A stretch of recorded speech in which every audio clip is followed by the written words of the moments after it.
Hello, everybody. Good morning. How are we doing? It's bright and early. Hope you guys are all doing good. Welcome to the show.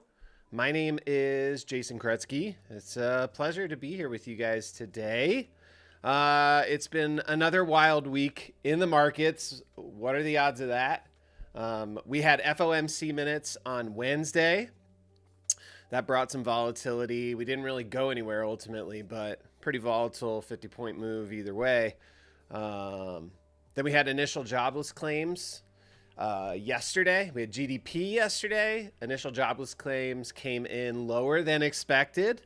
That's not good news, even though that theoretically is good news. We live in a world where good news is bad news and bad news is good news. And unfortunately, people are not filing for jobless claims yet, or less than expected.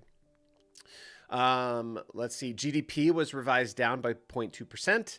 And then today we've got PCE reading. So that's why we're here today for the PCE reading. Now, what exactly is PCE? It's a reasonable question. I don't know about you guys, but all of these different announcements and readings, I find them to be wildly exhausting and actually even a little bit confusing. So I wanted to take a moment to kind of talk about what PCE is and why it's important. So first things first, PCE stands for Personal Consumption Expenditures. It's a measure of price changes in consumer goods and services. Pretty simple. It's one of the two main measures of price fluctuations in consumer behavior in the United States. The other is the well-known CPI. CPI measures the weighted average price of a basket of consumer goods and services. Yes, I'm reading this because I could remember all of this. The PCE shows how much households are spending and what they're spending their money on. It measures data pertaining to services like education or entertainment. It also measures something called durable goods. I'm sure you've heard this word or this term, durable goods. For those of you who don't know what durable goods are, they're long-lasting items that we buy. Things like cars, appliances, that sort of stuff. And non-durable goods like fuel. So the difference between CPI and PCE is the weighting of the components that they each measure. Where CPI can kind of be swung by one component, PCI, the way it's calculated, smooths out the data. So PCE rather also takes into account consumer behavior changes in response to rising prices. For example, I can't afford steak, so I'm going to buy ground beef instead. Takes that into account, which in turn makes it more accurate than the CPI. The Fed uses the PCE as its primary inflation metric when determining monetary policy, which is really why we're here today, right? It's an important data point that could have a powerful effect on markets. We don't know for sure if it will. Markets could just kind of chill and do nothing. We don't know. But we are going to find out here in about half an hour. We've also got five Fed speakers are talking today. We've got the Cleveland Fed, Loretta Mester, St. Louis Fed, James Bullard, Boston Fed, Susan Collins, and a couple of others. We've got consumer sentiment data. We've got new home sales data this morning, pre-market as well. So markets, in essence, markets could get pretty tricky today. I don't know how much you guys pay attention to when the Fed speakers speak, but you'll see little moves. They won't be able to move markets like a hot PCE number or a cool PCE number will, but they definitely will move markets a little bit. So it's something that you need to be mindful of because these guys are talking all day today and at different times too. It's not like they're all talking at the same time. Of course, that'd be too convenient, right? They're all talking at different times. But as I understand it, and I'm not an expert here, but as I understand it, there are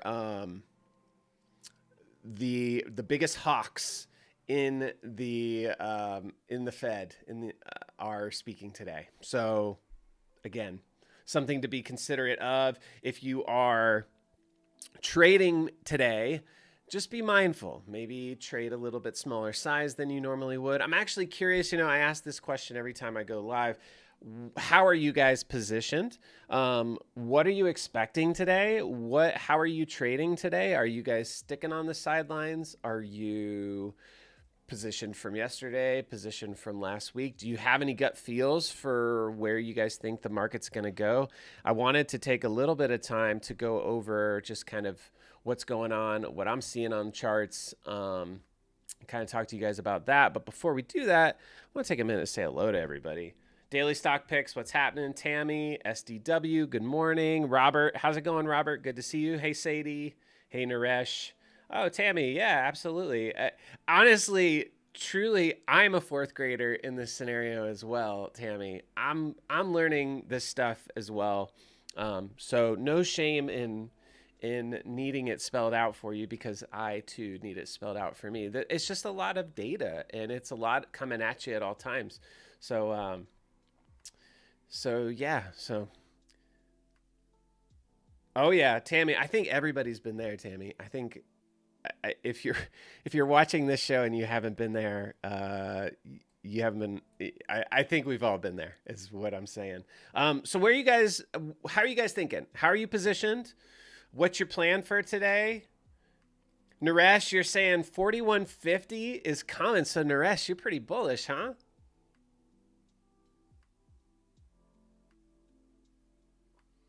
King Ray, do you think 399 on SPY? Where are we at? 397.8 right now? I mean, possibly.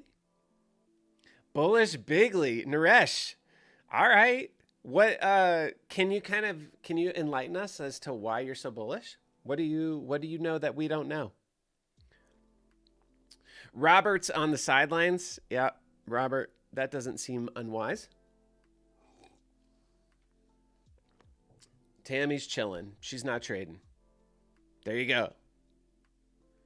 Yeah, share it, Naresh. I'd like to see it. I mean, the indices, the index ETFs are at pretty critical junctures across the board. I've got SPY up here. And I mean, just looking at some really basic things, I'm going to pull all these trend lines. Just looking at some really basic things, I've got a volume by price anchored from the highs. Clearly an important level. I don't know if you guys know much about volume by price, but we're anchoring from the highs. It's measuring all of the volume at all of the different price levels that we've seen from the highs down to the October lows, October last year. And on the right-hand side here, we have these volume bars. So the bigger the bar, the more volume has occurred at that price level. Well, wherever the most volume is, we call that the point of control. And the point of control is highlighted here in red. We can see very clearly prices hanging out right at that point of control, which is exactly what we would expect, right? You would expect when price comes to that level that it would find some sort of support or resistance there, depending on whether it's coming from above or below. Well, it's coming from above, so when it pulls back into it, it's finding some support there. There's a lot of volume, a lot of shares have been transacted at that level, so it's going to be an important level of support here. If we lose that level, it's going to be very important as well. Conveniently, it coincides right with the 200-day moving average. Another very, very basic indicator that many people track. It's one of those things, self-fulfilling prophecy, right? You got enough eyes on it, it's going to be important. And I don't know any eyes that aren't on a 200-day moving average. Most eyes at least know where it is. So we've got the 200-day moving average. We've got the point of control, volume point of control from the highs. Two big spots or two big indicators, and price hanging right at those two big indicators. I always want to throw an anchored VWAP from an important spot. All-time highs seem like an important spot. And we could see that price kind of, every time it gets up above it, recently, over the past year and a half anyway, it ultimately fails, gets above it, ultimately fails, gets above it, and it's failed again.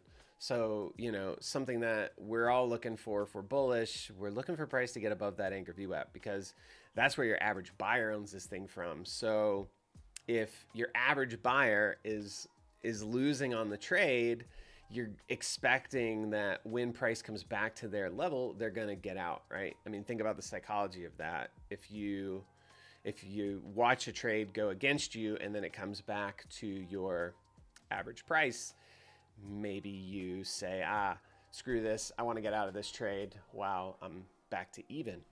That's how I think about anchored VWAP. So price below it, not so great for the bulls. Price above the POC and trying to stay above the 200-day moving average, a little bit better for the bulls. We could end up getting stuck here. You know, it could be a little bit of a battle. We'll have to see. I'm going to check in on you guys real quick.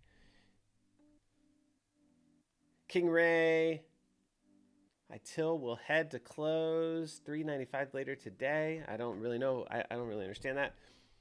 Goldman Sachs, new report suggests very bearish. All right, Eric. Yeah, Robert, man, trading this past week has been hard. It has been very, very hard. I Am Game says today's going to be one of those days where people start shorting critical levels. Bad news equals good news. Yeah, for sure. We'll see. When you use VWAP, what is the number of days that you select? 9 days. When you select EMA 9 for the trade line, do you use 8 or 9? So with VWAP, I use VWAP in 2 ways. I use standard VWAP, just like your plain old VWAP. It resets every day. And then I use these anchored VWAPs. So I don't really use, it's not a multi-day period. It's just either resetting every day or it's anchoring to a point in time and looking forward, and every day it's just adding to the calculation. Cool, right on, Resh. I'm anxious to see it. Hit me on my Twitter, Krutzky Trades. It's right here. Send me those charts. I want to see what you got. Yeah, so all right, so we've talked about SPY a little bit. Let's go over and look at the Qs. So Qs are in a kind of a similar spot. Go back to the anchored, or rather anchor from the all-time high. You see that POC, we're coming kind of into it here. We're trading above it. Just below the 200-day moving average, anchored VWAP from the same spot. Stuck below it. So again, from those all-time highs, pretty much everybody who's bought from those all-time highs on average is losing on this trade. So bulls really want to see price get up and over that. We need to get up and over the 200, need to get up and over this anchored VWAP from those all-time highs. Pretty important on the pretty important for the bulls there. On IWM, very, very similar looks, right? You guys see, like, this is, we're at a kind of a, seems like a critical spot. I know I guess I kind of say that a lot, but it just seems like we're always at critical spots. Anchored VWAP from all-time high on IWM. We got rejected at it. We can see right here. And we've been rejecting at it for the past year and a half. So we need to get up and over it. We're holding the 200, and we rejected right at the point of control from all-time high too. Not great. It's a lot of overhead resistance with that anchored VWAP and the point of control both above price here. This is going to be tough spots to get through. But they're going to be key spots to get through. DIA.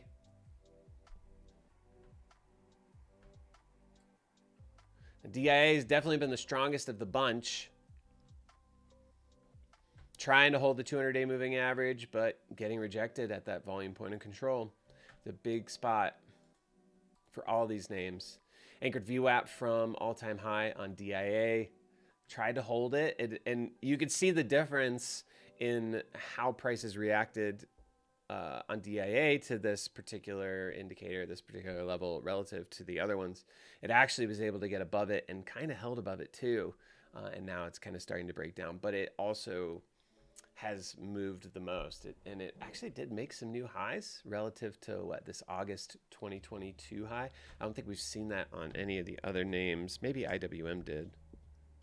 Yeah, no, IWM didn't. I'm almost certain SPY didn't. Yeah, SPY didn't. And that would mean then also that the Qs definitely didn't either. So for price action traders, this high, August high. Those are really, really key levels. We were on a space, I guess it was last week. Maybe it was 2 weeks ago. I can't remember, but we were talking to Julia Cordova, and she was talking about these August highs, and if we could see price get up and over these August highs, that would be her sign to really, really kind of that the market had kind of finally found its bottom, and that it was gonna, kind of make its next leg higher. So pretty important levels, to everyone here. Yeah, let's see it. Actually, I was going to do that. Daniel. This might not be the retrace that you're looking for. Let me do this.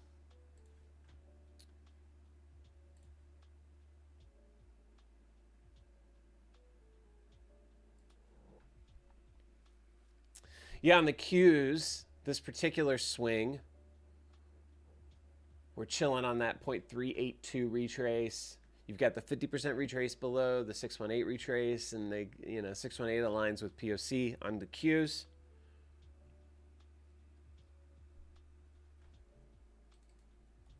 If we go SPY, SPY is right at the 50% retrace. Kind of hard to see with the indicators, but you can see it like this of the current swing. So yeah, you've got a lot of stuff here, a lot of important stuff here. Let's go to IWM and see. IWM's at the 0.382.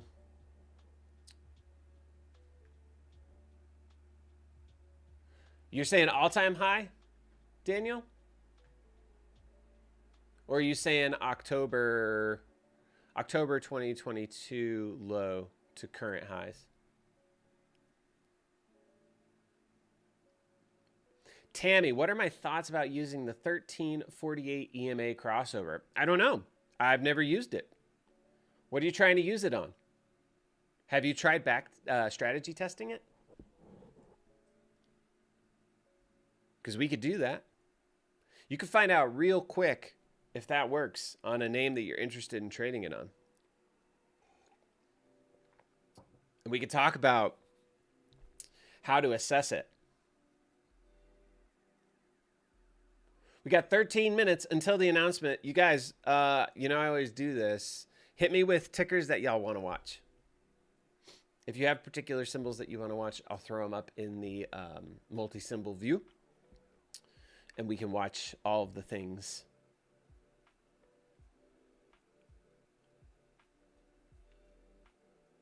Yeah, Tammy, tell me a bit more about the 1348. What's the story there? Why do you like those two lengths?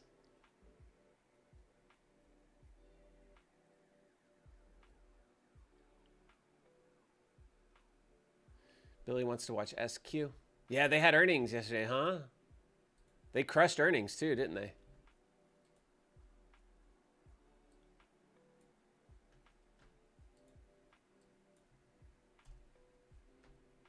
Remove all this stuff.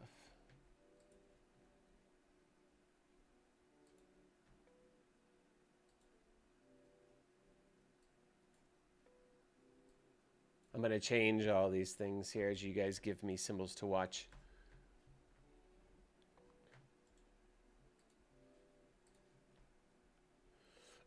Let's see. Review Dork uses and promotes it. Seems to be effective, but I've not used it much. So what I would tell you, Tammy, are you a TrendSpider user?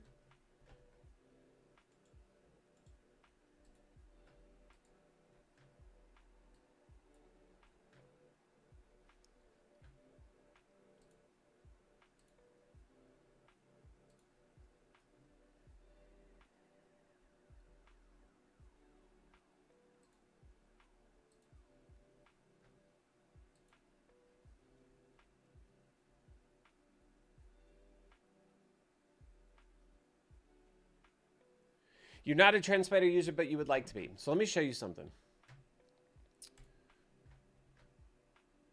So on TrendSpider, we have this tool called the strategy tester. Strategy tester allows you to input things like what you just said, the 13 crossing up on the 48 on the 4-hour time frame. You can input that as entry criteria and then input whatever your exit criteria is. And you can test and see how a name performs when those actions occur. So I'll do it real quick for you. I'm just going to jump through it real quick. So I'm saying exponential moving average crosses up on indicator, exponential moving average. And then on the backside, we'll do the same thing. Indicator, exponential moving average. But now I'm going to use cross down on indicator, exponential moving average. Now I'm presuming that that's the idea here. You're buying when they cross up, you're selling when they cross down. So we just need to switch the lengths. We make this one 13, we make this one 48. And then we make this one 13 and make this one 48. And you said the 4-hour time frame, right? So we switch to the 4-hour. And I'm going to test back 7,000 candles. We're just doing this on IWM here. We could do this on any name we want. But just wanted to show you kind of how simple this is to test and see how that strategy actually performs. So what we get, at least on IWM, this is just a very basic example. Strategy performs kind of okay, but there are some flaws. First of all, you've got your performance data. This is what if you had taken this exact trade over the past 7,000 candles, every time it comes along, you would have made 18.39%. And if you had bought and held IWM for that same period, you would have made 75% on your money. So you did not beat buy and hold. That's not necessarily a bad thing because this doesn't take into account time, right? Your money is tied up. So there's always, you have to keep that in the back of your mind. The goal isn't necessarily always to beat buy and hold. Sure, it's nice to do that, but you just have to consider how much time your money is stuck in an asset. On the right-hand side is tabular data. This is just a breakdown of all of the data that kind of makes up the strategy, or all the data that makes up the results of the strategy. Whenever there is a highlighting, whenever a data value in the tabular data is highlighted in red, that is a glaring problem. We call this no-go highlighting, and this isn't meant to be like a suggestion. This is meant to be a hard stop. We don't want to implement this strategy because there's fundamentally something wrong with it. That's what the no-go highlighting is saying. And essentially, the problem with this strategy, at least on IWM, just as it is, we could make adjustments to maybe make it better. But the problem with this strategy is simply that it doesn't win enough. You do not win percentage-wise. You don't make enough, and it doesn't win enough, meaning it isn't a profitable trade enough for those values to make sense. So it looks like your average win is 4.69%, but your average return is 0.28. So your risk reward ratio, this is how much you're risking to make however much you're making. Your risk reward ratio and your win percentage, they just don't line up. You need a higher win rate in order for this to be like a reasonable, what we would deem as a reasonable, longer term type of trade that you could put on all the time. You could go through different assets. You could try different time frames. But this is a very simple and easy way to assess a question like what you just had. When we put it on the daily, we could see now we've got no-go highlighting. So on the daily on IWM, it actually works a lot better than the 4-hour. Your return over the past 7,000 days is a 95% gain versus 307% if you had bought and held the asset the whole time. But you have no-go highlighting. So you have all of the values within your tabular data are all aligned in such a way that this would be deemed like a safer strategy for you to implement in the longer term. So what I would recommend is if you're interested in learning more about these particular strategies that you're hearing work well, if you want to know the actual data behind them, get yourself a TrendSpider account and start doing some back testing. You can always hit me up with questions if you have any questions about how you could make this better, for example. Like, there are things that we could add, relatively simple things that we could try adding to this strategy to make it perform better. I'm not going to get into those right now, but we could talk about it at some point. We got 5 minutes, guys. Good morning, Cowboy. Is there a setting to reduce horizontal length on the volume by price? You cannot reduce the length of the bars. You can reduce how many bars there are. So on that indicator, I don't know if this would help you, but the columns, the amount of columns, is this what you're referring to? I think that's what you're referring to.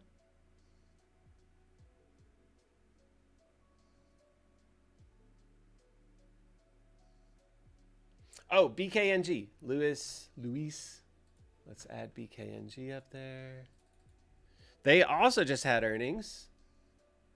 Shoot, all of these charts have annotations on them. I apologize for that, you guys. Let's go to the 1 minute here. Need to throw after hours up.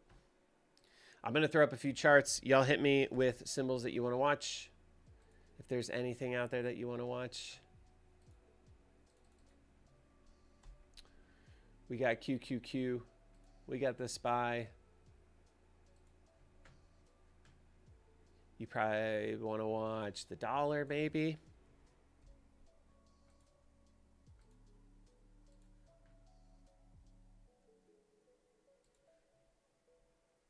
Tesla.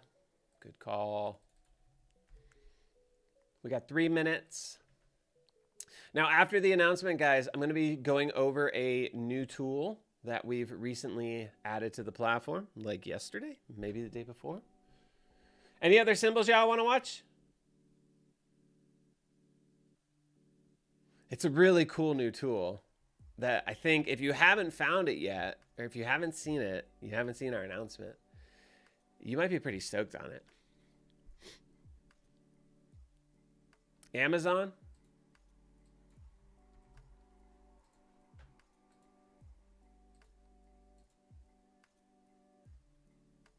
Oh, yeah. Let's get some crypto up there.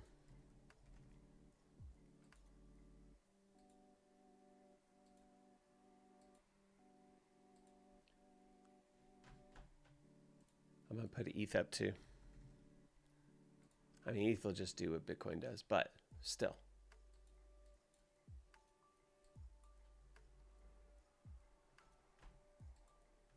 Do you have a particular VIX ETF?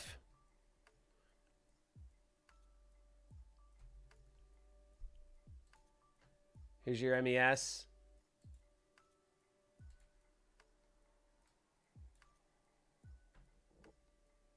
AMC. There's a bunch of put flow came into AMC yesterday, I think. I was seeing that. AM.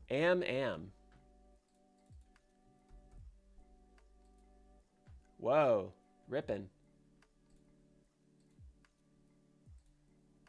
There's AM for you. All right, so we got SPY, QQQ, SQ, BKNG, UUP. This is a dollar ETF, dollar index ETF. Tesla, Amazon, Bitcoin, Ethereum. We've got futures, ES futures, AMC, AMAM. So Cowboy D, check out UUP. This is the proxy. BYND, huh?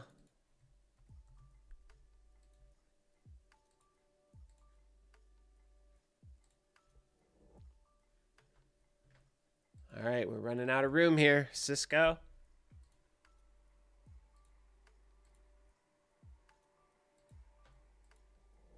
SMH, obviously that's a big one. Big boy's been hiding out in the semis. Last one, y'all. We got one more panel. Any requests? Announcement here in 1 minute.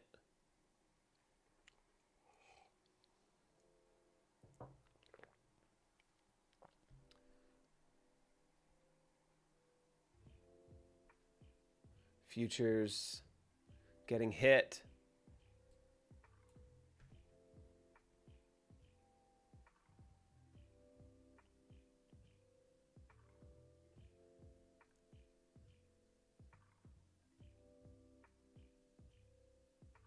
Patrick, are you saying that you just want to see like 1 year of time or 2 years of time? You want it to like snap to? Is that what you're saying?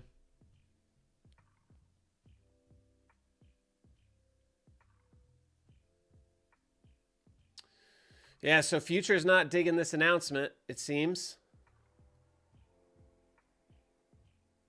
So Patrick, actually, you can't do that. You just have to adjust the chart manually to the spot where you want it. Certainly something that you could request. I'll show you in a few minutes. Once this initial move is kind of processed, I'll show you where you can make that request.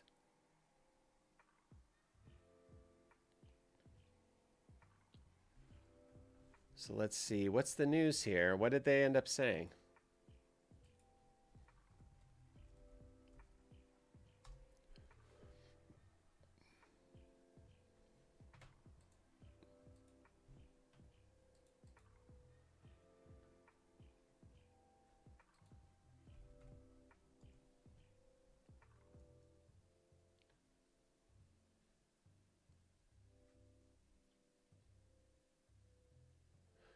.6 versus .4 estimated. So went up. Ooh, that's not good, huh?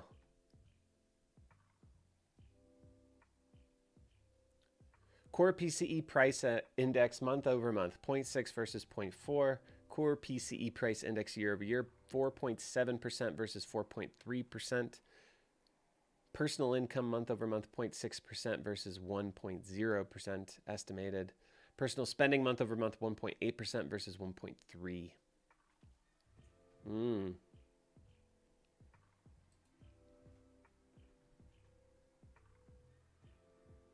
Hey, Tammy, thanks so much.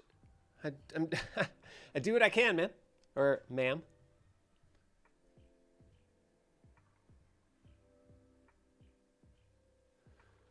So what's liking this? Is anything liking this move? The dollar likes it. SQ kind of unfazed. Hold on, let me see. Oh, oops. Nope, SQ not unfazed. Sorry, I didn't have after hours data turned on. Let me put it on Tesla too. My bad, guys. I apologize.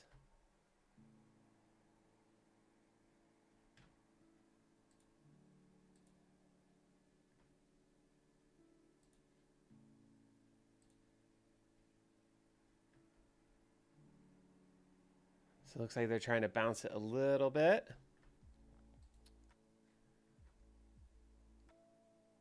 Seems like they just barely took out yesterday's lows on ES futures at least.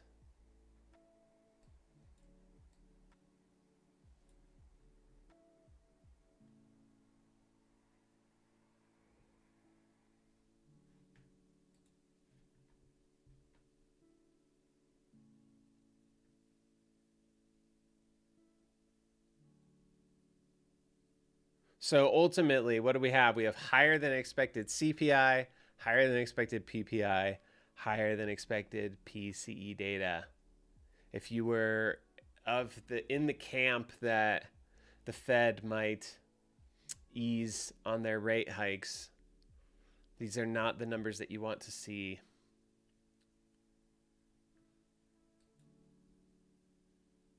Yep. All Mac. It is indeed.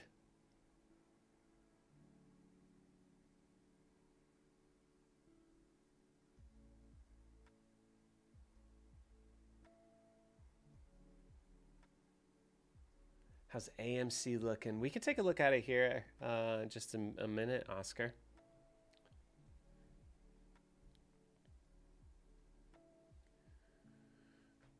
Tesla getting hit. They're all getting hit except for the dollar.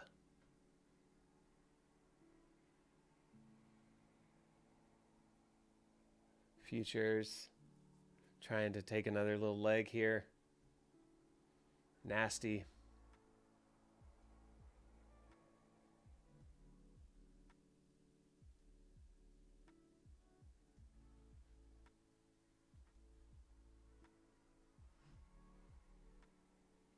Bitcoin about to lose 23.8.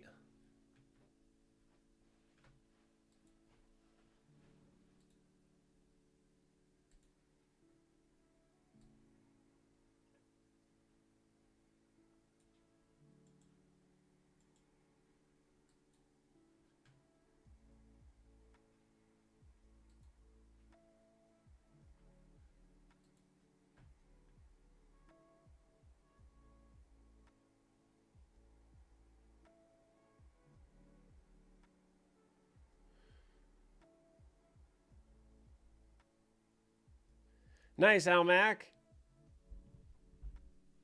Nice trade.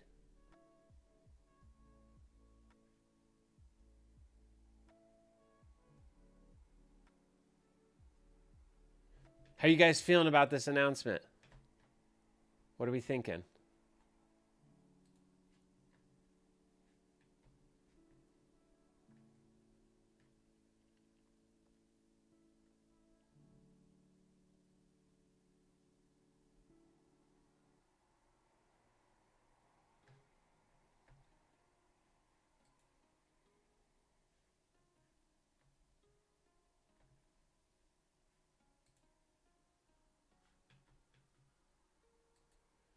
Yeah, Cowboy, you think we close lower? You guys got targets?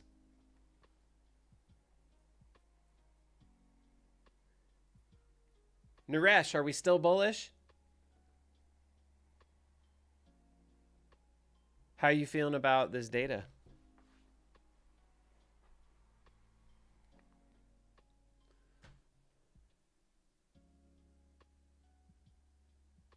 BYND, I'm almost certain that they had earnings. Didn't they have earnings yesterday? Or was it the day before yesterday?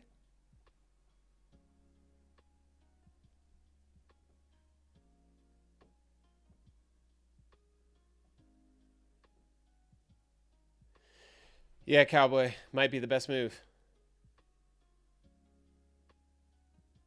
Yeah, well, they did well because they charge like $100 for two burgers. It's crazy how expensive those things are. Okay, that's what I thought, Kevin. I thought we were talking about it yesterday on the space.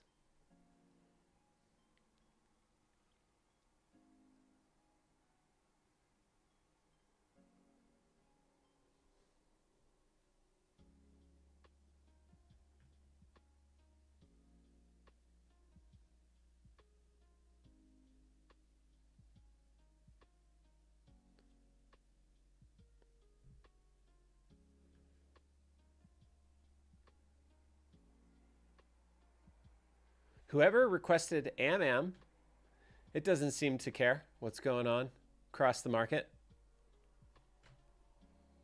QQQs down a couple bucks.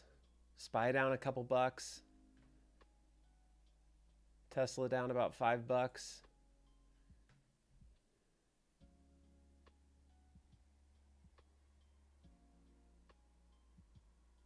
I'm just realized you guys can't see BYND over here. It's behind my head.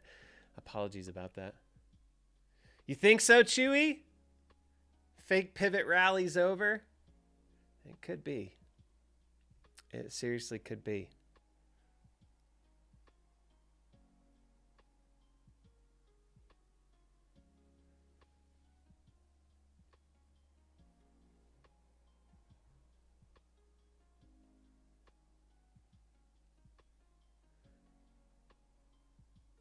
They do seem like they're going to be going higher, though, Chewy.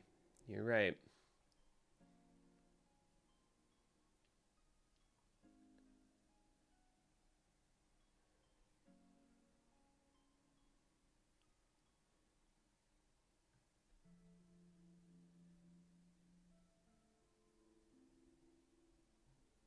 All right, so I'm going to switch back over.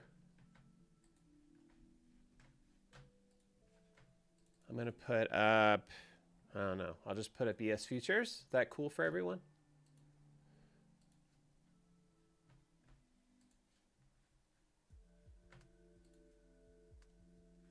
Pretty nasty little drop there. Holy moly. So actually, let's go to SPY. Let's just look at SPY, because then I can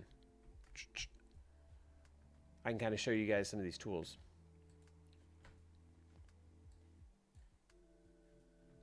Okay, so Patrick, you had a question about zooming to a particular year.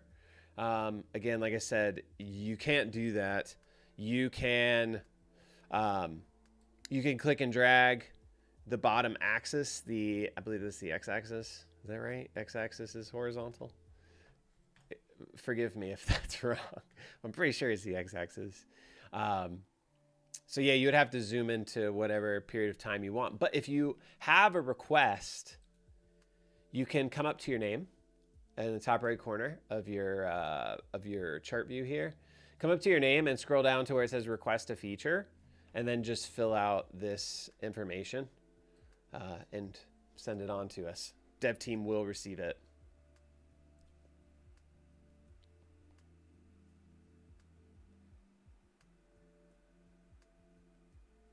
What was the next question? AMC. You want to take a quick look at AMC? We can take a look at it. So I want to take this time. I told you I was going to show you this new tool that's on the platform. I don't know if you guys have taken some time to look at this yet, but there's a new button up here in the top right-hand corner of your accounts. It's called Data Flow. Data Flow is pretty darn interesting. In the past, this is not any data that you haven't seen on the platform before. However, it's a different way of viewing the data. It's maybe a more efficient way of viewing the data.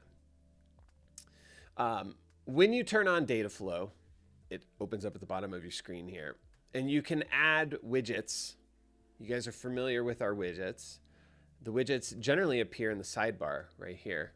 So if you go to sidebar, you say add or remove, add new widget, and you can add things like news, analyst estimates, insider trading, smart checklists, unusual options, these sorts of things. Now, when I add a news widget to my sidebar, the news that I'm going to see is going to be specific to the symbol that I'm looking at. So I'm looking at AMC here. The news is going to be based on AMC. Now, in the past, if you wanted to scan for news, you totally could. You can go to the market scanner. And if you were looking for a very specific thing, let's say you're looking for news that contains, I don't know, Kramer's bullish or something like that, you can actually do that. You could scan for that. You say condition, say news content, includes at least one article, includes an article with any of the keywords, includes an article with all of the keywords. So you can say keywords, you could say Kramer, bullish, right? And we could scan, let's just scan NASDAQ. And we can look for names that over the past 7 days, Kramer's come out and said was bullish. He was bullish about, right? That's one way of being able to find news on a bunch of names at once, right? Because like we just discussed, when you're looking at a symbol and you have the news widget up, you're looking at news for that particular name. Data flow is a way to aggregate all of this data, right? So if I say add news or add widget and I choose news, it's not going to be news on the symbol that I'm looking at on the chart. It's going to be every single news piece that comes across the wire as it's coming in real time. So this is very helpful, right? Instead of going to an individual name and waiting for news to appear, you have a running list of news as it's appearing. Hold on, I'm going to check and see what you guys are saying over here. Chewy, we don't know what the hawks are going to do. We just know that they're hawks. And hawks are generally not going to make things go higher. Quant, crypto coin Quant? Never heard of this.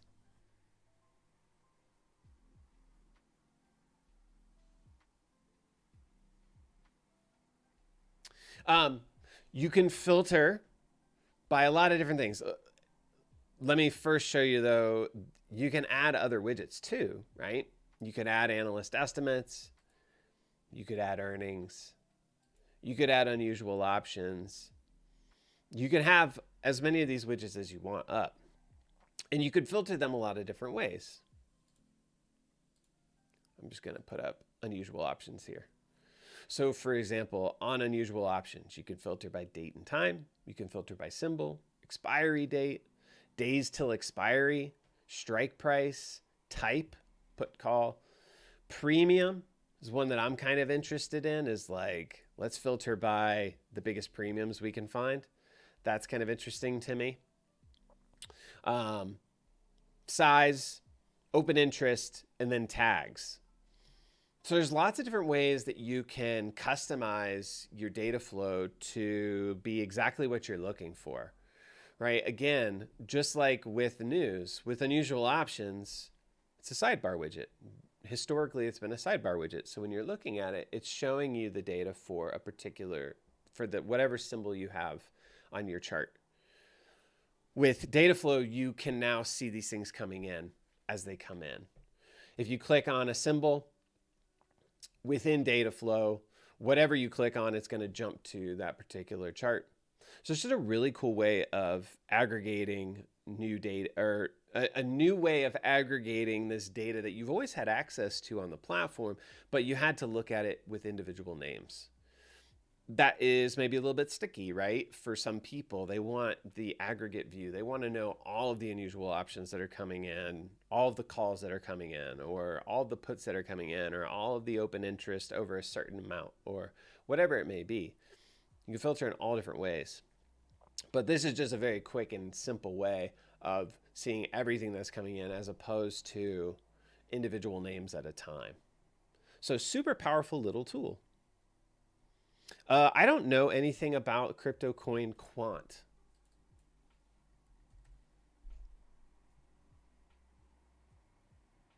Quant versus Bitcoin. Do they have Quant versus USD?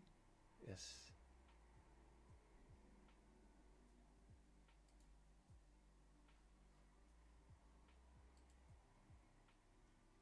Not much data, man. Is this this looks like a new, maybe a new coin?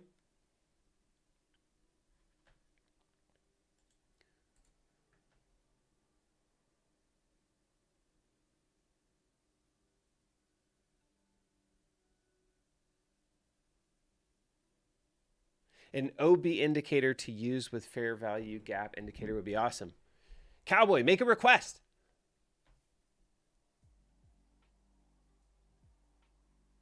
What does OB stand for? Remind me.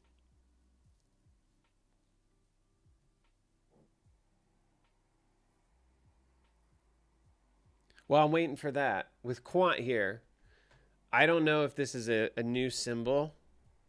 It looks like it's a relatively newer symbol. Let's go to Bittrex and see. Yeah, there's not much data on it.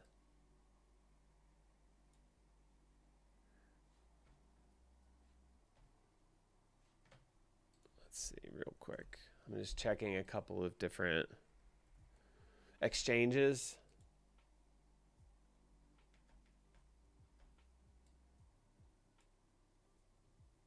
So whenever there's a new symbol, no matter what, whether it's crypto or a stock or whatever, I'm always going to see what's going on from its IPO or ICO date.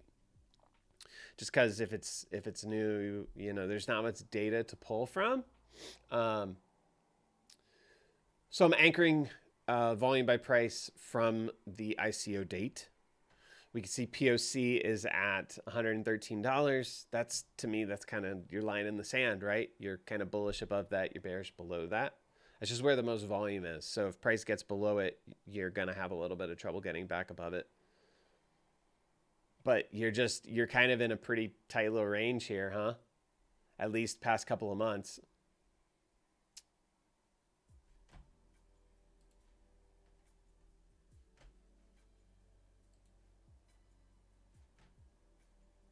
From these highs back in October. And it doesn't look bad. I just don't know anything about it, man.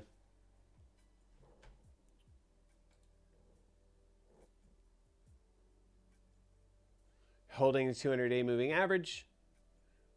You're holding the 50% retrace of the current swing. So, I don't know. Doesn't look bad.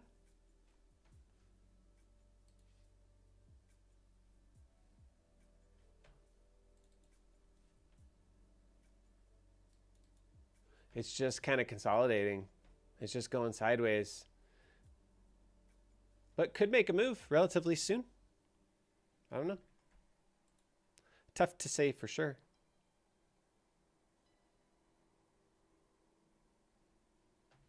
So you guys, oh yeah, AMC. Somebody wanted to look at AMC real quick. What's going on with AMC here? This is what I was talking about. A ton of put sweepers came in. The $3 put for what, today expiry? What day is today? 23rd, 24th? Oh, so this is yesterday. Oh no, this is, I'm sorry. They came in yesterday. They're for April 21st. The $10 put. I don't know why I said $3 put. Oh no, there are some $3 puts. Those are for March.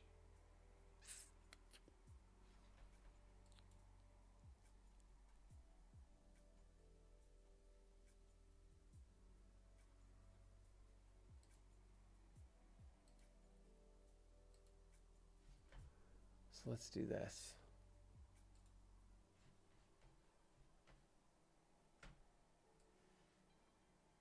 So I'm just looking at unusual options, kind of how they're laid out here for the next couple of months. They're positioned pretty heavily in these March of this year. There's a lot of put positioning for March. Now we don't know, again, we don't know if they're selling these or they're buying these.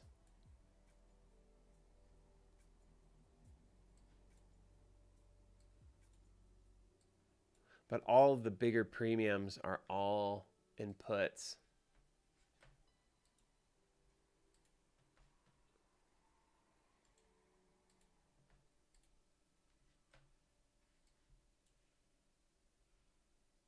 Kind of held right where it should, though, that $4.25 spot. Huh.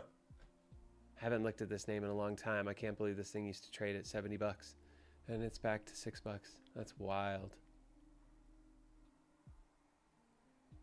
Yeah, but lots of sweepers coming in on the $10. It looks like the $10 puts for April expiry. Those are the monthlies, I guess. April 21st. They may not be the monthlies. They may just be third week. March 17th. 25 puts, 10 puts. That's a lot of positioning.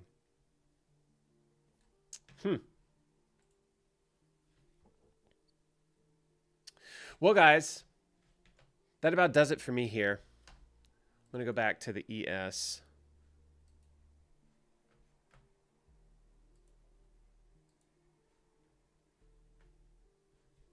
Does anybody have any questions before we go? Absolutely, Oscar. Happy to be here. Order blocks. Gotcha.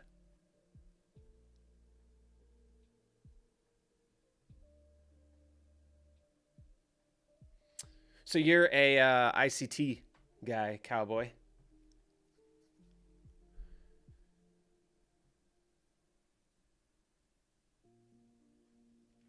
Yeah, that would be an awesome indicator to have. I would say hit us up. Same way. Go to your name, go to request a feature, and make that request. I would love to have that myself. So next week, before we go, doesn't seem like anybody has any questions. Next week, next Tuesday evening, we have not announced this yet, but we are doing a special masterclass show. And you guys are the first to know. What's going to be different about this masterclass show, if you guys have ever watched our masterclass shows before, we usually feature a trader. They walk through different setups that they like to trade and how they like to trade them. Usually very educational. This week, or I guess it's next time, this masterclass show next Tuesday evening, you guys are going to be the guests. So this is kind of fun. We're going to be doing a bunch of strategy testing, and we're going to be putting your skills to the test. So we're going to bring you guys a bunch of basic strategies, and you guys are going to walk with me. You guys are going to walk me through how you think these strategies could be improved. So we're going to learn how to utilize the strategy tester. We're going to learn how to optimize strategies, make your strategies better. And we're going to see how good you guys are with strategy building. I think it's going to be really fun. We've never done anything like this before. So I'm kind of counting on y'all to come hang out with me next Tuesday and be a part of this show. There's going to be a live voting component. So you guys we're going to give you options to vote from. You're going to pick which option you think is going to make the strategy work the best. And we're going to test it all and see. And I'm really looking forward to it. I'm really looking forward to seeing how you guys do. So if you're around next Tuesday, we'll get you a time, probably Monday. I don't think we have a specific time worked out for it yet, but it's definitely happening on Tuesday, and it's probably going to happen in the evening. But I would love for you guys to come hang out with me, test your skills. If you're just brand new to trading and you don't have a clue, just come and hang out and kind of watch the process, because I promise you're going to learn a ton about how to utilize the strategy tester. I hope that you're going to walk away from it with a good understanding, or at least some ideas, some new ideas on how to improve your current strategies. If you have strategies that you're working on, Tammy, like what we were talking about earlier, with that moving average cross that you were curious about, this will be an opportunity to learn things that you could add to that to kind of improve it, make it better. So hopefully you guys can show up and join me on Tuesday. And again, like I said, we will be announcing that probably on Monday. So we'll have a time on Monday. I'll announce it on my Twitter. TrendSpider will announce it on their Twitter, or will announce it on the TrendSpider Twitter. And yeah, that's the next thing we got going on live here on YouTube. Oh, well, Paul, it's all good, man. We will be doing it again, and it'll be recorded too. You can always go back and watch it. But tell your wife happy birthday. Thank you, Cowboy. You have a great weekend as well. And thank you, everybody, for being here. We really do appreciate it. We woke up at the crack of dawn to be here. So glad you guys enjoyed it. I'm glad you guys were here. If you have any questions about anything, like I said, always feel free to hit me up. My DMs are always open. You can reach out to me at Krutzky Trades on Twitter. It's right there. I'd love to chat with you guys about anything you want to chat about. So until next time, next Tuesday, I hope you guys have an awesome rest of your week. If you're going to trade today, be careful out there.